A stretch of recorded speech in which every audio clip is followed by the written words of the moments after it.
La Terre entre-t-elle dans son prochain cycle de méga-séismes? 3 nouveaux signaux suggèrent que la planète pourrait se préparer à une rupture sans précédent. Partout dans le monde, les scientifiques observent des schémas reliant des déplacements profonds du manteau, des anomalies magnétiques globales et une tension croissante le long des marges de subduction. Les avertissements sont presque invisibles. Déformations lentes sous la plaque pacifique, tremblements silencieux qui se répètent sous la croûte et impulsions électromagnétiques précédant les grands événements. Ensemble, ces signaux semblent être les battements d'un système plus vaste, le rythme interne de la Terre s'approchant de son prochain réveil. Dans les profondeurs du Pacifique occidental, les satellites ont détecté une vaste bande de tension s'étendant de Tonga à Kamtchatka. Ces derniers mois, cette zone a montré un comportement inhabituel. Des séismes modérés agissant comme des étincelles dispersées dans un système accumulant de l'énergie. Les données GPS et d'interférométrie satellitaire révèlent que les fronts de tension avancent vers le nord à une vitesse sans précédent, 10 fois supérieure à celle enregistrée il y a une décennie. Les scientifiques soupçonnent que cette migration pourrait synchroniser des failles éloignées, unissant des régions entières sous un même pouls de contraintes. Si ces connexions profondes existent, nous pourrions faire face à un événement global, un effet domino tectonique capable d'activer de multiples ruptures en chaîne. Pendant ce temps, des observatoires au Japon, au Chili et en Alaska ont enregistré une nouvelle forme d'avertissement, de légères mais répétitives fluctuations du champ magnétique terrestre. Ces impulsions, ne durant que quelques secondes, coïncident avec des essaims de secousses à plus de 30 km de profondeur, là où les roches commencent à fondre partiellement. L'hypothèse principale suggère que les fluides surchauffés se déplaçant à travers les failles génèrent des courants électriques fugitifs, produisant ces éclairs magnétiques. Si cela se confirme, cela signifierait que la planète possède son propre système de communication, un murmure électromagnétique avant que la croûte ne cède. Dans l'océan Indien, les capteurs des fonds marins ont révélé un autre indice inquiétant, un soulèvement progressif près de la fosse de la sonde. Cette élévation, de seulement quelques centimètres par an, coïncide avec une accumulation de tension dans la même zone qui a déclenché le séisme et le tsunami de 2004. Cependant, cette fois, la déformation est bien plus étendue, couvrant plus de 1000 km et alimentée par une pression constante du manteau supérieur. Les modèles sismiques indiquent que, si cette énergie se libérait d'un seul coup, elle pourrait dépasser une magnitude de 9,5, comparable au plus grand tremblement de terre jamais enregistré. Rien de tout cela ne signifie que la catastrophe soit inévitable, mais le schéma mondial est impossible à ignorer. La déformation accélérée, les impulsions magnétiques et les tensions synchronisées pointent vers une planète entrant dans un nouveau cycle sismique. La Terre, vivante et changeante, semble réorganiser son architecture interne, nous rappelant à quel point la ligne entre stabilité et chaos est mince. Commente Alerte si tu penses que la Terre essaie de nous parler. Pendant des décennies, les scientifiques ont étudié l'architecture fragile de la marge pacifique, un lieu où 3 systèmes tectoniques, Cascadia, San Andreas et Mendocino, s'entrecroisent comme les engrenages d'une immense horloge planétaire. Quand l'un bouge, les autres ressentent la pression.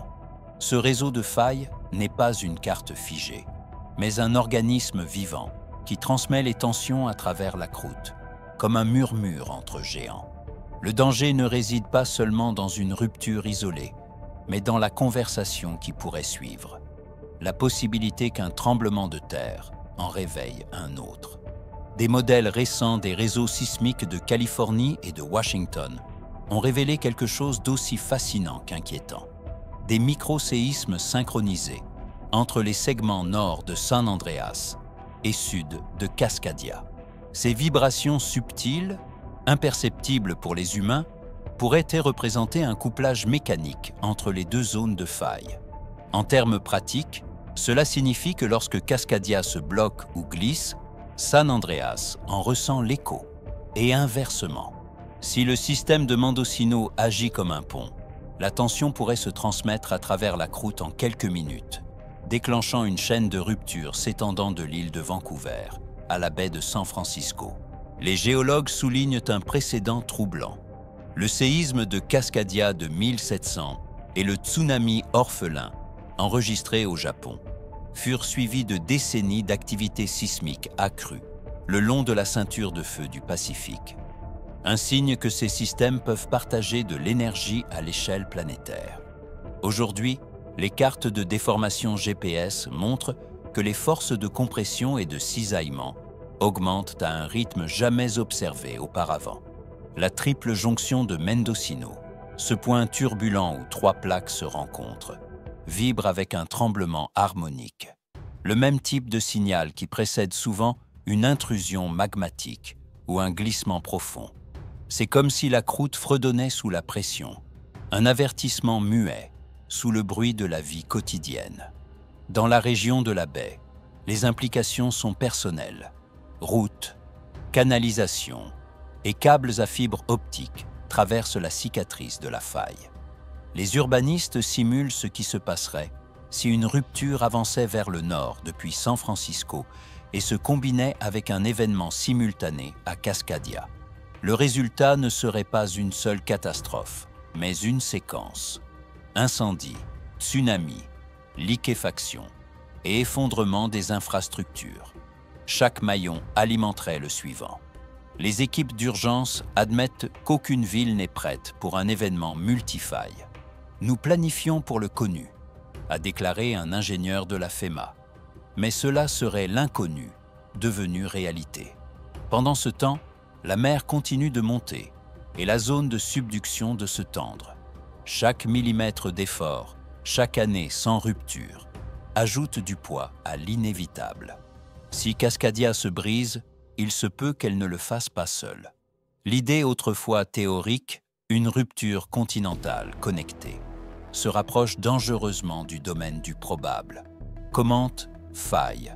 Si tu crois que ces géants endormis se parlent déjà, sous les eaux agitées du nord de la Californie, là où le Pacifique rencontre le continent américain, se trouve l'une des intersections tectoniques les plus complexes et les plus dangereuses de la planète, la triple jonction de Mendocino. Pour la plupart, ce n'est qu'un nom sur une carte, mais pour les géologues, c'est une horloge qui avance sans relâche, une mèche structurelle reliant trois plaques turbulentes, Pacifique, Amérique du Nord et Gorda. Chacune se déplace dans sa propre direction, poussant, tirant et déchirant la croûte dans une guerre silencieuse qui dure depuis des millions d'années. La jonction n'est pas une simple intersection. C'est un système vivant, un nœud de roches, de chaleur et de tension, capable de relier les plus grands générateurs de séismes de la planète en une seule catastrophe en chaîne. Ici, sous des kilomètres d'eau froide et de sédiments comprimés, les lois de la tectonique se déforment. Au nord, la zone de subduction de Cascadia s'enfonce sous le continent, accumulant des siècles d'énergie susceptibles de se libérer dans un séisme de magnitude 9. Au sud, la faille de San Andreas tranche latéralement la croûte, une blessure ouverte qui traverse la Californie de bout en bout. Et entre les deux, Mendocino, le pont instable, le lien manquant, et peut-être l'interrupteur capable de les unir en une seule réaction sismique incontrôlable. Les images sismiques les plus récentes ont révélé quelque chose d'inédit. Des zones saturées de fluide et des canaux de roches partiellement fondus ont été détectés dans les profondeurs de la croûte, formant ce que les chercheurs appellent des autoroutes sismiques. Des routes potentielles par lesquelles l'énergie d'une rupture pourrait se propager d'une faille à une autre. Les expériences sismiques de 1993 et 2021 ont enregistré des anomalies thermiques, des ruptures abruptes et des réflecteurs chaotiques dans le sous-sol, autant d'indices d'une circulation active de fluides. Ces fluides agissent pas comme des lubrifiants naturels, réduisant la friction et permettant aux failles de glisser plus rapidement et avec moins de résistance. Les implications sont alarmantes. Si Cascadia se rompt, son extrémité sud pourrait envoyer une impulsion de tension à travers le transformant de Mendocino. Et en quelques secondes, cette énergie pourrait atteindre la faille de San Andreas, provoquant une seconde rupture dévastatrice. Cet effet domino, connu sous le nom de transfert dynamique de contrainte, a déjà été observé au Chili, à Sumatra et en Nouvelle-Zélande. Et toutes ces régions avaient un point commun, plusieurs failles connectées par des zones affaiblies.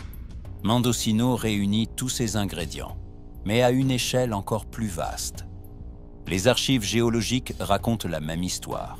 Les carottes de sédiments du Canyon Hill et du bassin Noyo montrent des couches doubles de turbidite, des dépôts jumeaux séparés de seulement quelques décennies. Preuve que dans le passé, des ruptures massives se sont propagées de Cascadia à San Andreas. Les datations au radiocarbone situent ces événements dans la durée d'une seule génération humaine. Autrement dit, la dernière fois que la Terre s'est rompue ici, le tremblement a pu être ressenti d'Oregon jusqu'à San Francisco presque simultanément. Et tout indique que le cycle se répète. Les réseaux GPS actuels enregistrent une augmentation constante de la déformation près du cap Mendocino. La croûte se déplace silencieusement vers l'est, millimètre par millimètre, tandis que des essaims de microséismes secouent la faille avec une fréquence croissante.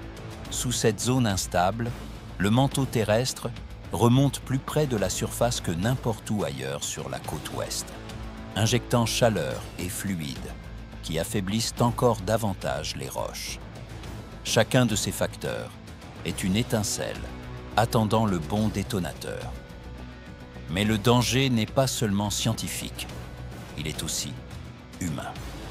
Des villes comme Eureka, Arcata et Fort Bragg reposent directement sur ce damier tectonique. Leurs hôpitaux, routes et réseaux électriques sont construits sur un sol en mouvement. Un événement multifaille, ici, ne serait pas seulement un tremblement de terre. Ce serait un effondrement généralisé des infrastructures. Un tsunami pourrait atteindre la côte en moins de 15 minutes, sans laisser le temps d'évacuer. Des routes comme la Highway 101 pourraient être ensevelies sous des glissements de terrain, isolant des communautés entières pendant des semaines. La triple jonction de Mendocino est, en essence, le cœur sismique de toute la côte ouest. Elle relie les profondeurs silencieuses de Cascadia aux fractures bruyantes de la Californie. Certains scientifiques l'appellent la soupape de pression du continent. D'autres, plus sombrement, la décrivent comme la mèche de la planète. Quoi qu'il en soit, c'est le seul endroit au monde où trois types de failles, de subduction transformantes et décrochantes, convergent dans un alignement parfait. Et elle reste active. Elle continue d'évoluer. Elle continue d'accumuler une énergie qui, tôt ou tard, devra se libérer. Alors que la croûte s'amincit, que les fluides remontent et que l'horloge tectonique avance, une vérité devient inévitable. Le prochain grand séisme de l'hémisphère occidental pourrait ne pas commencer là où nous l'attendons, mais là où toutes les limites convergent. À Mendocino, la Terre a préparé sa tempête parfaite. Mets un like si tu penses que nous vivons encore le dernier calme avant que la chaîne ne s'enclenche.